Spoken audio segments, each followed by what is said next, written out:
हाँ जी, तो स्टूडेंट्स ये रही हमारी एग्जाम्पल नंबर 2.27 जिसमें वो कहता है कि let us determine the voltage V not, यानी कि इसमें आप वी नॉट वोल्टेज को फाइंड आउट करो इन दी सर्किट जो आपको फिगर के अंदर दिया गया है जी। अब इस सर्किट के अंदर एक डिपेंडेंट सोर्स नज़र आ रहा है। मैंने आपको बताया था होगा या जी बताया हुआ है क्योंकि इसकी वीडियो अलग से अवेलेबल है कि डिपेंडेंट सोर्स स्टूडेंट्स उसको कंसिडर किया जाता है। वैसे मतलब कि अगर आप एक इंजीनियर हो तो वैसे ही आपको नज़र आ जाना चाहिए डिपेंडेंट सोर्स क्या होता है जी, यानी कि जो किसी चीज़ पे डिपेंड कर रहा हो। अदरवाइज यहाँ पे मतलब कि उसको कह लें कि सिंबल उसका क्या होता है जी, डायमंड शेप में उसका सोर्स ड्रा किया जाता है। अब यहाँ पे देखो ये सर्कल शेप में है ना, तो ये एक इंडिपेंडेंट सोर्स है जो किसी चीज़ पे डिपेंड नहीं कर रहा। अब ये डायमंड शेप में सोर्स नज़र आ रहा है तो ये एक डिपेंडेंट सोर्स है, ठीक है जी।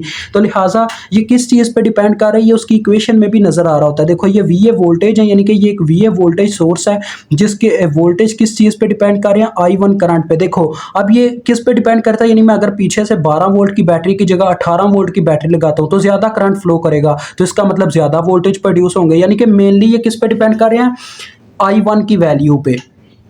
तो लिहाजा यही चीज़ है जो समझाने वाली है। अब मेरा यहाँ पे नाखून का ऑपरेशन हुआ है, अभी भी मुझे दर्द हो रही है, फिर भी मैं कर रहा हूँ थोड़ा बहुत वर्क इस चीज़ पे। तो चलें, अल्लाह अब मालिक है हमारा।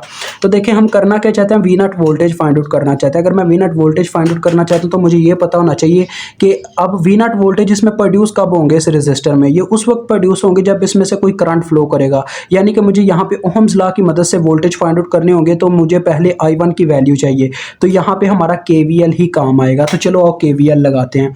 करंट की डायरेक्शन हमेशा हमने क्लॉकवाइज रखनी होती है, वैसे भी उन्होंने करंट की डायरेक्शन देखें मेंशन की हुई है कि I1 जो है इस तरह से फ्लो कर रही है, ठीक है। तो ये हमने फाइंड आउट करने हैं I1। तो चलो आओ KVL लगाते हैं। आपने ऊपर लिख देना apply KVL at the given loop, ये मैं नहीं लिख रहा वरना हमारा टाइम वेस्ट होगा। तो यहाँ से हमने चलना स्टार्ट करते हैं। तो देखें स्टूडेंट्स करंट अपनी डायरेक्शन के मुताबिक इसके नेगेटिव पोल में से गुजर के जा रही है, तो लिहाजा ये आ जाएगा -12। KVL means Kirchhoff voltage law. हमने हर एक चीज़ के वोल्टेज लिखने हैं। एक रजिस्टर के वोल्टेज किसके बराबर होते हैं, according to Ohm's law V is equal to IR, यानी कि उसकी रेजिस्टेंस मल्टीप्लाई बाय वो करंट जो उसके अंदर से गुजरी है। तो यहाँ पे पूरे लूप के अकॉर्डिंग I1 हर रजिस्टर में से गुजर रही है। तो देखो जब हम 12 वोल्ट से आगे बढ़ते हैं तो करंट अपनी डायरेक्शन के मुताबिक इस रेजिस्टर में से गुजरती है। तो इस रेजिस्टर के वोल्टेज किसके बराबर होंगे, देखिए रेजिस्टेंस 3 किलो हम यहाँ पे 3K पुट किया और I की जगह हमारी करंट है I1, तो ये आ जाएगा 3K I1। और रेजिस्टेंस के वोल्टेज आपने हमेशा पॉजिटिव में लिखने हैं जब आपने करंट की डायरेक्शन रखनी है क्लॉकवाइज। और मैं तो यही हमेशा तजवीज़ देता हूँ कि आप हमेशा करंट की डायरेक्शन रखो ही यार क्लॉकवाइज, अदरवाइज आप मार खा जाओगे एंटी क्लॉकवाइज डायरेक्शन में, ठीक है।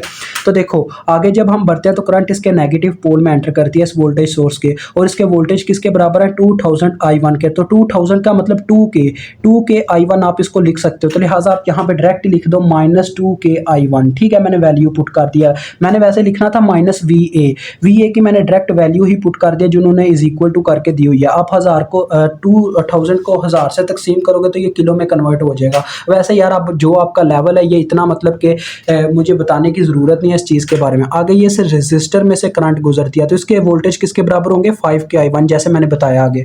तो ये आ गया +5K I1 is equal to 0, क्योंकि हमारा चक्कर मुकम्मल हो गया, हम वहीं पे वापस आ गए जहां से चलना स्टार्ट किया। अब यहाँ पे इस इक्वेशन की मदद से देखो आप इजीली क्या कर सकते हो कि करंट की वैल्यू फाइंड आउट कर सकते हो। ये देखो यहाँ पे 3 से 2 माइनस किया तो यहाँ पे 1 रह गया, 1 जमा 5 किया 6, तो ये आ गया 6K I1। और ये जो -12 था दूसरी जानब जाके +12 हो गया।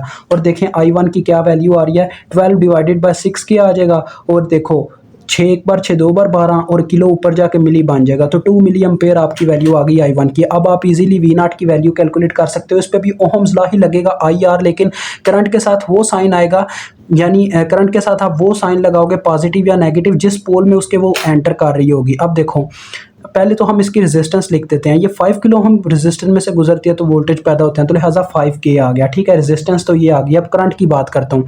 तो देखो करंट अपनी डायरेक्शन के मुताबिक इसके पॉजिटिव पोल में एंटर की थी, तो लिहाजा हम करंट की पॉजिटिव वैल्यू पुट करेंगे। ये चीज़ मेरे अजीज़, यानी कि I1 ही डायरेक्ट आ जाएगा इसके साथ।